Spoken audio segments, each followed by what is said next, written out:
ଅନେକ ଦିନର ତଳର କଥା। ଦିନେ ଆକବର ଓ ବୀରବଲ ଗୋଟିଏ ବଗିଚାରେ ବୁଲୁଥିଲେ। ସେହି ସମୟରେ ଆକବରଙ୍କ ମୁଣ୍ଡରେ ଗୋଟିଏ ପ୍ରଶ୍ନ ଆସିଲା ଏବଂ ସେ ବୀରବଲକୁ ପଚାରିଲେ, ବୀରବଲ, ଲୋକ କୁହନ୍ତି ତୁମେ ବହୁତ ବୁଦ୍ଧିମାନ। ଏବେ ତ ମୋତେ କୁହ, ଥଣ୍ଡା ପାଣିରେ ଲୋକ କେତେ ସମୟ ରହିପାରିବେ? ମହାରାଜ, ବ୍ୟକ୍ତିର ମନୋବଳ ଆଉ ଧୈର୍ଯ୍ୟ ନିର୍ଣ୍ଣୟ କରିଥାଏ କି ସେ ପାଣିରେ କେତେ ସମୟ ରହିପାରିବ। କଟୁଆଳ କହୁଛନ୍ତି, ବୀରବଲ, ଇଏ ତ ସବୁଠୁ ସହଜ ପ୍ରଶ୍ନ। କ'ଣ ଥଣ୍ଡା ପାଣିରେ ବିନା ନିଆଁରେ ରହିବା ସମ୍ଭବପର? ନିଜର ଇଚ୍ଛା ଓ ଦୃଢ଼ ମନୋବଳ ଯୋଗୁଁ ସବୁ ସମ୍ଭବ ହୋଇପାରେ। ବୀରବଲ ଗମ୍ଭୀରତାର ସହ କହୁଛନ୍ତି, ବୀରବଲ, ତୁମ ସହିତ ବାଜି ରହିଲା। ତୁମର ବି ଯଦି କୌଣସି ବି ଗୋଟିଏ ଲୋକ ସମ୍ପୂର୍ଣ୍ଣ ରାତି ଥଣ୍ଡା ଜଳରେ ଅତିବାହିତ କରେ, ମୁଁ ତାକୁ ପୁରସ୍କୃତ କରିବି।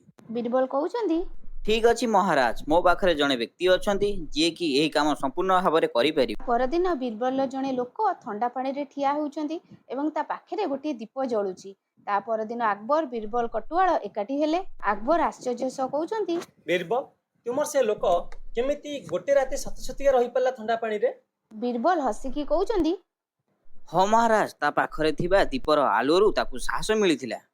କଟୁଆଳ ରାଗିକି କହୁଛନ୍ତି, ଏ ତ ଧୋକା ହେଲା। ଦୀପର ଆଲୋକରୁ ତାକୁ ଉତ୍ତାପ ମିଳିଗଲା। ଆକବର କହୁଛନ୍ତି, ବୀରବଲ, ଇଏ ତ ସତ କଥା।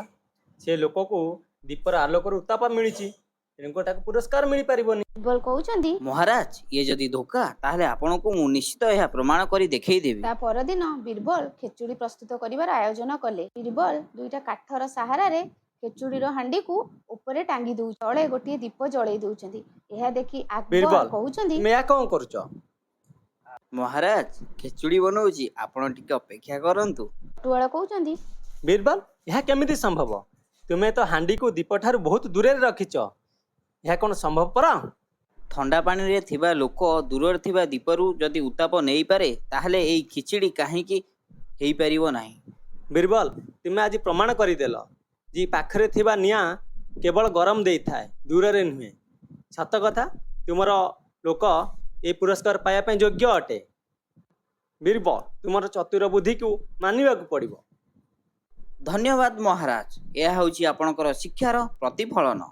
ବୀରବଲର ଚତୁରତା ଓ ବୁଦ୍ଧି ଯୋଗୁଁ ରାଜା ଆକବର ତାକୁ ପ୍ରଶଂସା କଲେ ଏବଂ ତାଙ୍କ ଖ୍ୟାତି ଆହୁରି ବଢ଼ିବାକୁ ଲାଗିଲା।